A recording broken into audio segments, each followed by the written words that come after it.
welcome to my channel. My name is Angel and I live in Atlanta, Georgia. For those that follow me on Instagram, I've been documenting my running journey, but really wanted to make a video to talk about it more in detail. My journey from not running at all the way to my first marathon. I have my notes here and we're just gonna dive on in.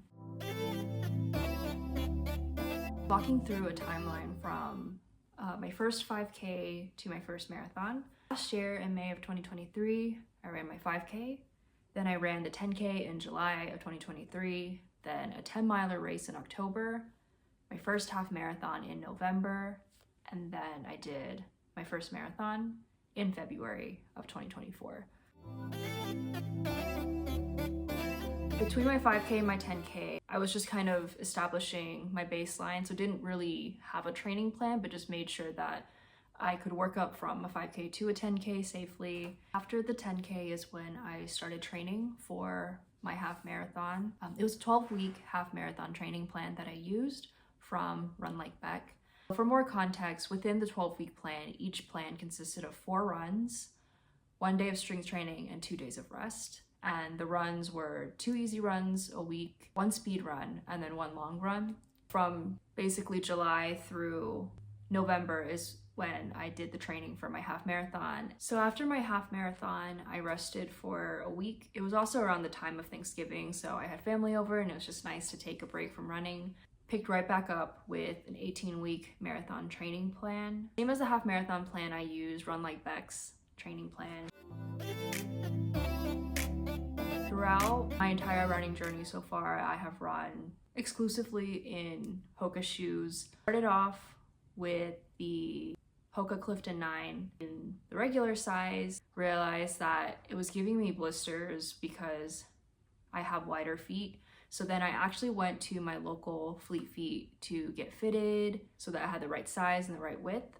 So came out with the Clifton 9, but in the wide size. About a month before my half marathon, I got the Hoka Mach 5s, which I like for my speed runs. They just feel a bit more responsive than the Clifton 9s.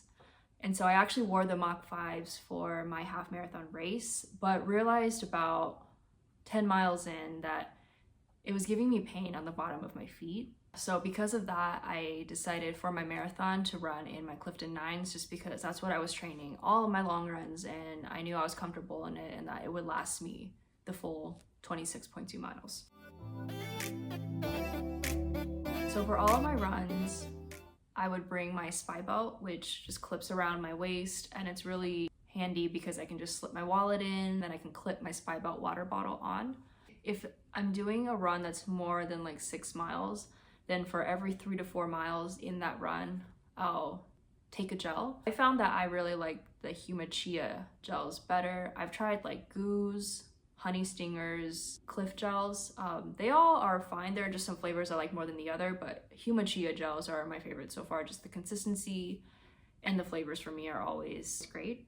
During the summer, especially when I was sweating a lot on my runs, when it's really hot outside, I would also take my Salt Stick electrolyte tablets with me. Just as I'm fueling, I'd also take some electrolyte tablets just to make sure that I'm staying hydrated. On those long runs, I also graduated from my spy belt bottle to like more of a bigger Nathan's handheld water bottle, and then eventually to a water pack that carries about 2 liters of water that I could put on my back.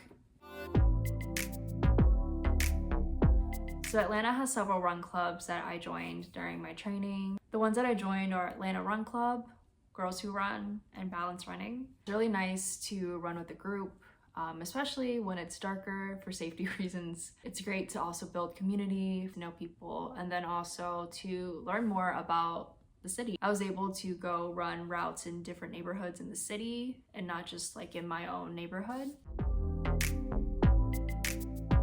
In terms of planning out my long routes, I used Strava to map that out just to be able to see what kind of routes were around my area.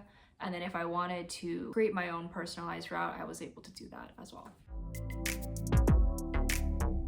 So finally we got to race day after 12 weeks of half marathon training to build a base and then 18 weeks of marathon training to get that mileage up. The only goal that I went into it with was to just finish within the allotted time. So the time that they gave us for the course was 6 hours and 30 minutes. The course started at the Home Depot backyard. The first half we were running with all of the half marathoners that day. It was really nice to be able to run through the parts of Atlanta I had trained in, near Piedmont Park, Virginia Highlands. At the end of the first half of the marathon, we looped back to the Home Depot backyard and then went down into the second half of the marathon. Took us through like Southwest Atlanta, into Grant Park, and then back. It was hillier than the first half, which was challenging because at that point I was getting tired. Around mile 18 is when it got really challenging for me. I started feeling this pain in my right foot, on the top of my foot, and it was just really bothering me, where it kind of hurt every time I took a step. And even like the downhills weren't as much of a relief for me because I was still feeling that foot pain. So it got to the point towards the end where I would just try to walk the hills and then pick up the pace a bit more when it got flat, and that was just my strategy for the last 8 miles. I brought my human chia gels and would take them every 3 to 4 miles. I did bring my Spy Belt water bottle. I ended up dropping my water bottle in the porta potty right before the race, so didn't bring that with me at all. So just relied on the water stations that were located like every 3 to 4 miles along the route. And along with the water, they also provided Gatorade, so that's how I also kept up with my electrolyte intake.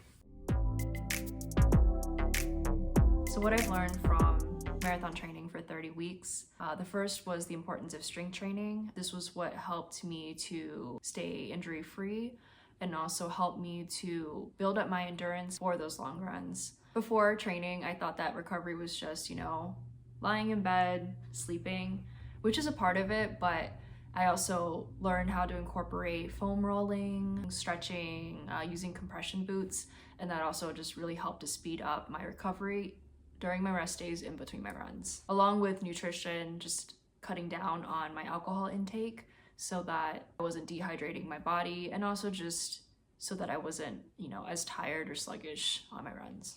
Overall, the marathon was probably one of the toughest things that I've had to do. Just the whole journey of getting to the marathon, putting the work in, doing the training, that was the marathon itself. And the actual race was just kind of the celebration of everything that I've been working towards. In terms of future plans, I have some races lined up this year. So I want to do the Peachtree Road Race again, maybe some other local races.